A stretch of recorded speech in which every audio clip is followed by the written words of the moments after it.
ஓம் ஹ்ரீம் பைரவி க்ளாம் ஹ்ரீம் ஸ்வாஹா. வணக்கம். பாருங்க, எத்தனையோ பேர் ஒரே ராசியில பிறந்திருப்பாங்க, ஒரே டைம்ல பிறந்திருப்பாங்க. ஸோ அவரோட ஜாதகம் பார்க்கறது எப்படி? ஸோ எல்லாருக்கும் ஒரே ஃபியூச்சர் இருக்குமா? எல்லாருக்கும் ஒரே மாதிரி நடக்குமா? இல்ல. இப்போ சாடை சாத்தி நிறைய பேருக்கு இருக்கு, நிறைய சில ராசிகளை பிறந்தவருக்கு எல்லாருக்கும் பிரச்சனை வந்துட்டு இருக்கா? இல்ல. பாருங்க, நான் எப்படி ஜாதகம் பாக்குறேன்னா, ஜாதகம் பார்த்து சில பேருக்கு சார் என்னோட பர்த் டைம் சரியா இல்லை, டைம் சரியா இல்லைன்னு சொல்லுவாங்க. அவரோட ஜாதகத்தை நான் கை ரேகைகளுக்கு மேட்ச் பண்ணி பார்க்கறேன்.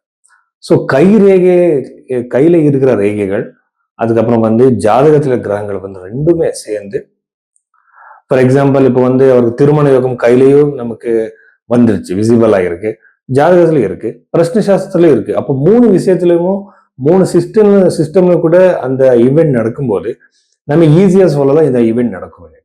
ஸோ அப்படி நாம இந்த பர்த் டைம் சரியில்லைன்னா கூட கை ரேகை பார்த்து நம்ம சொல்லிடலாம். ஸோ ஒருவேளை பர்த் டைம் சரி இருந்தாலும் கூட கை ரேகை பார்த்துதான் ஆகணும். எதுக்குன்னா கை ரேகையில தப்பு இருக்காது, ஜாதகத்துல தப்பு இருக்கலாம். ஸோ அப்படி நான் மல்டிபிள் வேஸ்ல ஜாதகம் பார்த்து ப்ரெடிக்ஷன் கொடுக்குறேன். ஸோ உங்க ஜாதகம் அப்படி பார்க்கணும்னா நீங்க பைரவி ஆஸ்ட்ரோல நீங்க உங்க கன்சல்டேஷன் நீங்க புக் பண்ணலாம். மகர ராசி 2026 ஏப்ரல் 19th அப்புறம் இந்த மகர ராசியில பிறந்தவருக்கு என்னென்ன பாசிட்டிவ் நெகட்டிவ் இருக்கு நம்ம பார்க்கலாம். ரெண்டாவது வீட்டுல இருக்கிற ராகு. ராகு ரெண்டாவது வீட்டுல இருக்கிறது என்ன? ஃபர்ஸ்ட் குடும்பஸ்தானம், அது உடைக்கிற குடும்பத்துல அன்னெசரி டென்ஷன்ஸ், இந்த சண்டே இஷ்யூஸ் எல்லாம் வரும், டிஸ்டர்பன்சஸ் வரும். ரெண்டாவது கண்ணுக்கு சம்பந்தப்பட்ட பிரச்சனை, ஐ ரிலேட்டட் இஷ்யூஸ். மூணாவது இந்த சுகபாவம் கூட ஆயிருக்கிறதுனால செகண்ட் ஹவுஸ் உங்களை கண்டிப்பா அது குடும்பத்துல பிரச்சனைகளை கொடுக்கும்.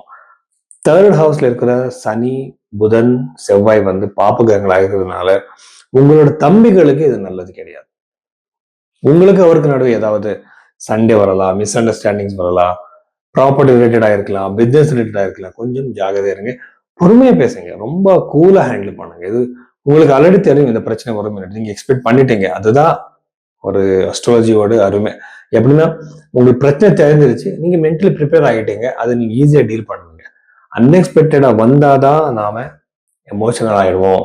ஆனா அஸ்ட்ராலஜினால நம்ம தெரிஞ்சுக்கிட்டு நல்லா பிஹேவ் பண்ண முடியும். சதுர்த்த பாவத்தில் இருக்க சூரியன் கண்டிப்பா உங்களுக்கு அந்த ப்ராப்பர்ட்டி கிடைக்கலாம். நிறைய பேர் கவர்மெண்ட் ஜாப்ல இருக்கிற குவார்டர்ஸ்க்காக தேடுவாங்க, அவருக்கு அந்த பொசிஷனு. ரெண்டாவது வீடு கட்டுற யோகம். சில பேருக்கு கவர்மெண்ட்ல இருந்து சில வீடுகள் கிடைக்கும், ஃப்ரீயா வரலாம். எப்படியோ அந்த ஸ்கீம்ல அவருக்கு வீடு கிடைக்கிற சான்சஸ் இந்த கவர்மெண்ட்ல இருந்து அதிகமா இருக்கு. பஞ்சம பாவத்தில் இருக்க சுக்கிரன் திருமண வாழ்க்கை நீங்க லவ் மேரேஜ் ஆயிருந்தா குடும்பத்துல எல்லாமே ஒத்துக்கலாம். இன்னொரு சான்சஸ் என்னன்னா, நீங்க லவ் பண்றவர் தூரம் ஆயிருக்கலாம், அவர் கூடுற சான்சஸ், மறுபடியும் வர்ற சான்சஸ், திரும்பி வர்ற சான்சஸ் அதிகமா இருக்கு. ஷஷ்டபாவத்துல இருக்கிற குரு கிரகம் உங்களுக்கு ஸ்டமக் ரிலேட்டட் இஷ்யூஸ், எனக்கு கேஸ்ட்ரைட்டிஸ் ஆயிடுச்சு சார், எனக்கு அல்சர் ஆயிடுச்சு, இந்த மாதிரி இஷ்யூஸ் சொல்லுவாங்க இல்லையா, இந்த டைம் பீரியட் தான். டயபெட்டிஸ் கூட ஸ்டமக் ரிலேட்டட் ஆயிருக்கிறதுனால ரொம்ப ஜாகிரதை இருங்க. திருமண வாழ்க்கையில கூட பிரச்சனை வரலாம், நிறைய டிஸ்டர்பன்சஸ், மிஸ் அண்டர்ஸ்டாண்டிங்ஸ் வரலாம். எந்த எக்ஸ்ட்ரீமுக்கு வேணாலும் அது போகலாம், ரொம்ப ஜாகிரதையா இருங்க. கம்யூனிகேஷன் மேல ராகு செகண்ட் ஹவுஸ்ல இருக்கும்போது கம்யூனிகேஷன் மேல நீங்க ரொம்ப ஜாகிரதையா இருக்கணும். எப்படின்னா என்னென்னமோ பேசி வரலாம், நீங்க அப்படி இல்லை, அப்படி இதுவரைக்கும் பேசல. இப்போ அந்த மாதிரி நீங்க கம்யூனிகேஷன் பண்ணிடுவீங்க ஹார்ஷா, அது சில பேருக்கு ஹர்ட் ஆயிடும். அந்த மாதிரி கண்ட்ரோல்ல இருங்க.